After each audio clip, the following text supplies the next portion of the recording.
दोस्तों स्वागत है आप सभी का आपके अपने यूट्यूब चैनल इंग्लिश शानियत पर। और आज की इस वीडियो में जो हम पोइट्री डिस्कस करने वाले हैं उसका टाइटल है टू मार्गरेट कॉन्टिन्यूड, जिसको लिखा है one of the most famous Victorian poet Matthew Arnold ने। दोस्तों ये पोएम सबसे पहले 1852 में एम्फोटिकल्स ऑफ एटना नाम के पोएटिक कलेक्शन में पब्लिश कराई गई थी। उस समय इसका टाइटल था to Marguerite in returning a volume of the letters of Ortis. और फिर उसके बाद 1857 में इसका सिक्वल पोएम पब्लिश कराया गया था जिसका टाइटल रखा गया था आइसोलेशन टू मार्गरेट। दोस्तों ये पोएम कुल 5 स्टेंजास का है और हर एक स्टेंजा में 6 लाइन्स हैं और हर एक लाइन को आयम्बिक टेट्रामीटर में लिखा गया है। जो राइम स्कीम है वो है हर एक स्टैंजा का ABABCC। दोस्तों ये पोएम मेनली एक्सप्रेस करती है उन इच्छाओं का जहाँ पर एक व्यक्ति एक दूसरे से कनेक्ट होना चाहता है, कनेक्शन रखना चाहता है। क्योंकि जब से साइंटिफिक डिस्कवरीज आई विक्टोरियन एरा में, उस समय लोगों का जो रिलीजियस फेथ था वो बहुत ही कम हो गया और इसकी वजह से लोगों में आइसोलेशन बढ़ने लगा, लोगों में अलगाव या फिर लोगों में अकेलापन बहुत ज़्यादा हो गया। और इसी को ध्यान में रखते हुए मैथ्यू अर्नोल्ड ने ये पोएम लिखा है। इसलिए इसका जो थीम है, मेन थीम, वो यही माना जा सकता है, आइसोलेशन एंड अनअटेनेबल लव। तो बिना किसी देरी के आज की अपनी वीडियो हम शुरू करते हैं, लेकिन उससे पहले अगर अभी तक आपने इस चैनल को सब्सक्राइब नहीं किया है तो प्लीज़ चैनल को सब्सक्राइब कर दें, वीडियो को लाइक कर दें और अपने दोस्तों के साथ जरूर शेयर करें। तो चलिए आज की अपनी वीडियो हम शुरू करते हैं।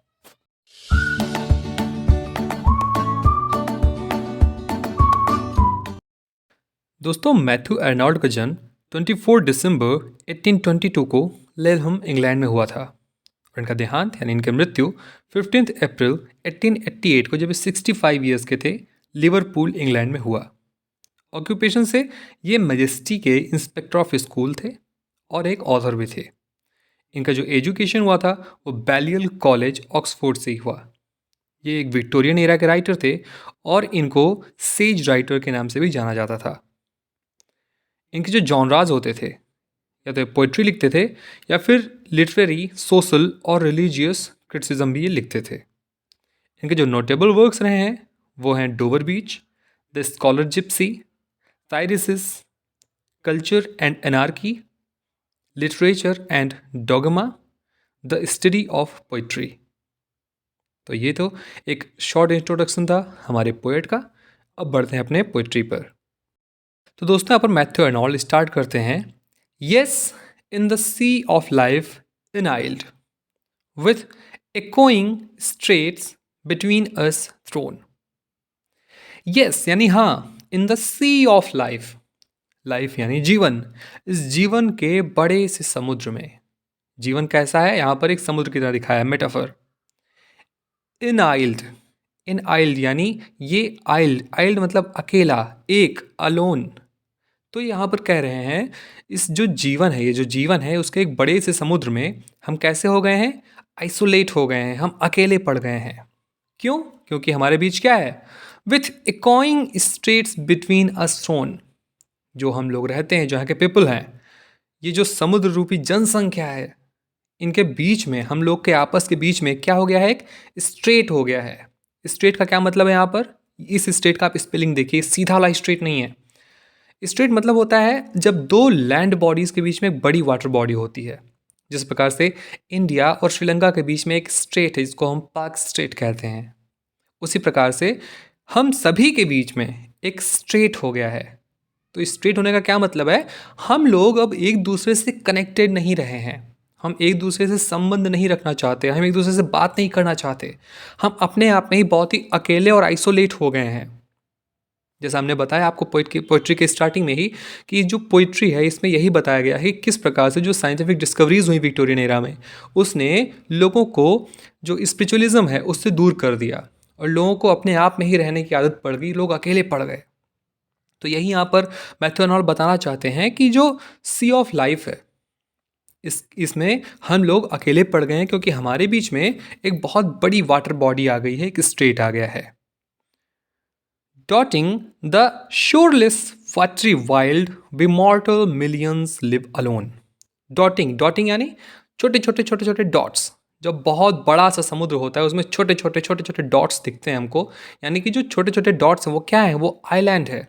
तो इस बड़े से वाटर वाइल्ड में, बड़े से वाटर बॉडी में हमारे जो छोटे छोटे शोरलेस, यानी जिनको कोई किनारा नहीं है, ऐसे वाटर बॉडीज़, ऐसे वाटर बॉडीज़ के बीच में ऐसे हम आइलैंड की तरह हैं। जैसे we mortal millions live alone, जैसे यहाँ पर हम मिलियंस हैं लेकिन फिर भी सब लोग अकेले में हैं, अकेले रह रहे हैं। The island feel the enclasping flow and then their endless bounds they no.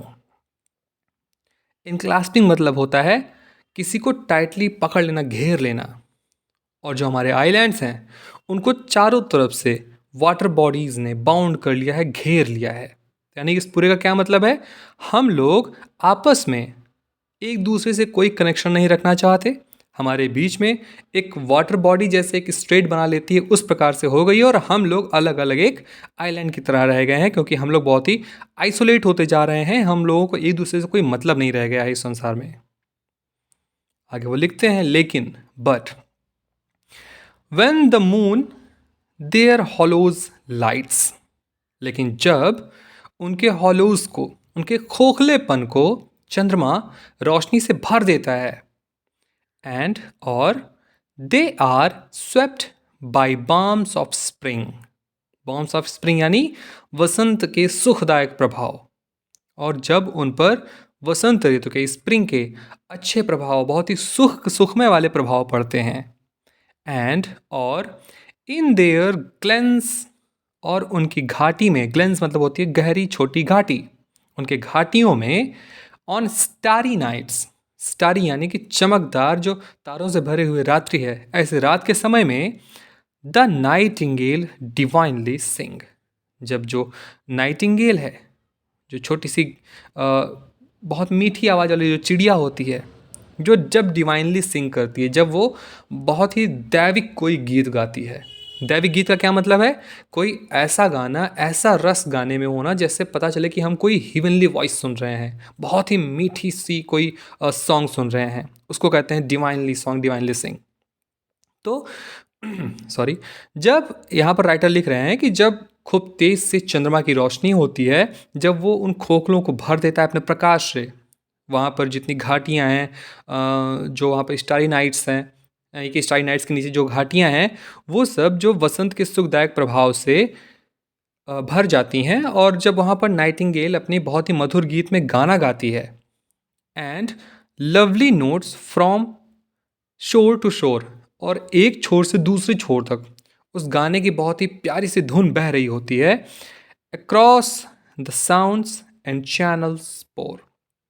तब क्या होता है, अक्रॉस द साउंड्स, हर तरफ, चारों तरफ वो साउंड ही छा जाता है।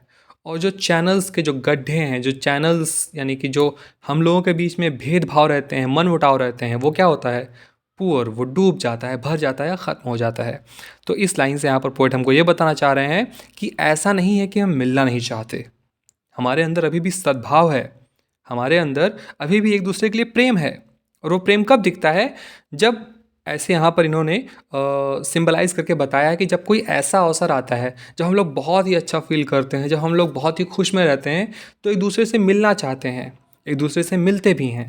ठीक है, यहाँ पर ये बता रहे हैं कि जिस प्रकार से सारे गड्ढे भर जाते हैं, हम एक दूसरे से मिलते हैं, उस प्रकार से ऐसा नहीं कि मिलना नहीं चाहते, हम मिलना चाहते हैं और हम मिलते भी हैं, क्योंकि हमारे अंदर के जितने जितने भेदभाव हैं वो सब खत्म हो जाते हैं। लेकिन फिर क्या होता है, ओह अरे, then a longing like despair is to their farthest caverns sent. लेकिन फिर क्या होता है, अ लॉन्गिंग लाइक डिस्पेयर, एक ऐसी इच्छा जो निराशा में बदल जाए। वो इच्छा कैसी होती है, is to their farthest caverns sent. Caverns मतलब होती है एक बड़ी गुफा। ऐसा लगता है कि जो हमारी लालसाएं हैं, जो हमारी इच्छा है, उसको बहुत दूर एक गुफा में ले जाकर के रख दिया जाता है, जिससे कि वो निराशा में बदल जाए, वो निराश हो जाए। इसको बहुत ध्यान से समझिएगा। तो हमारी जो इच्छा है वो निराशा में बदल जाती है जब हम देखते हैं कि हम एक दूसरे से मिल नहीं सकते, हम एक अपने आप में बहुत ही आइसोलेटेड हैं, बहुत दूर हैं एक दूसरे से। For surely once they feel we were parts of a single continent. For surely, ये तो तय है। वंस, एक बार, दे फील, वो ऐसा महसूस करते होंगे या करते हैं।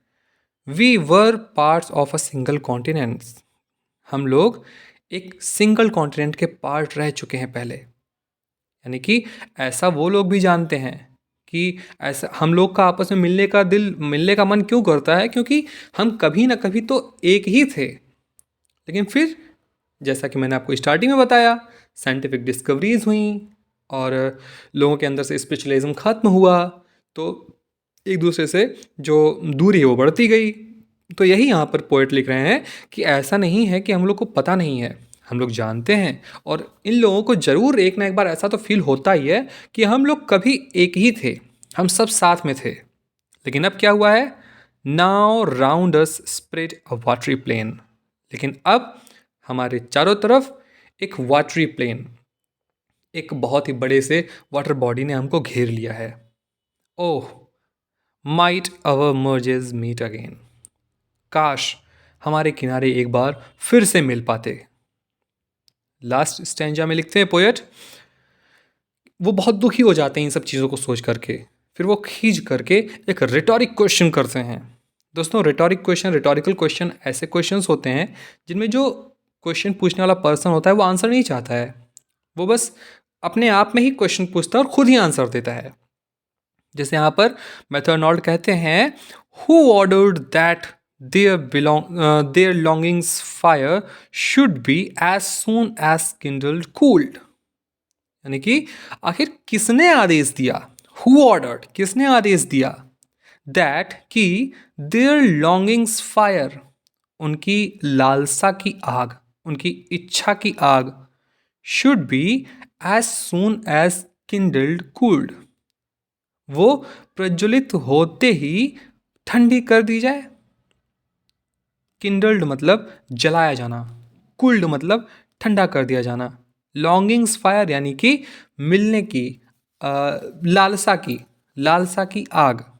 तो यहाँ पर वो पोएट लिखते हैं कि आखिर ये किसने तुमको आदेश दिया है कि हम लोग के अंदर जो भी लालसा की इच्छा है जैसे ही वो बढ़ती है उसको तुरंत ठंडी कर दी जाए। Who renders vain their deep desire, आखिर कौन है जो उनके डीप डिज़ायर्स को रेंडर यानी ख़त्म करके वेन, उन्हें दुख दे रहा है। कौन है दुख देता है? अ गॉड, भगवान। अ गॉड देयर सेवरेंस रूल्ड, भगवान हैं जिनकी ये इच्छा शक्ति से सब हो रहा है। सेवरेंस मतलब अलग करना, विच्छेद कर देना। किसी को अलग करने की जो इच्छा है वो भगवान की है। And bade betwixt their shores to be the unplumbed salt estranging sea. And bade, और वही विश करते हैं, वही ये इच्छा रखते हैं, वही चाहते हैं। बिटविक्स यानी बिटवीन, देयर शोर्स, उनके शोर्स में, उनके किनारे में। यानी कि भगवान की ही ये इच्छा है कि लोगों के जो किनारे हैं, जो लोगों के आइलैंड्स के किनारे हैं, टू बी द अनप्लम्ड। अनप्लम्ड मतलब जिसको कभी पूरी तरह से जाना ना गया हो, द फुली अनएक्सप्लोर्ड। ठीक है। अनप्लम्ड साल्ट, साल्ट यानी नमकीन या खारे पानी। स्ट्रेंजिंग, स्ट्रेंजिंग यानी कि बहुत ही विचित्र। सी, सी यानी समुद्र। तो लोगों के बीच में ये उन्हीं की इच्छा है, उन्हीं की इच्छा से लोगों के बीच में, लोगों के जो किनारे हैं उनके बीचों में, उनके बीच में, बीच यानी मध्य में समुद्र भर दे, ये गॉड की ही इच्छा है। अब यहाँ पर खारे पानी से मतलब है लोगों के आंसुओं का।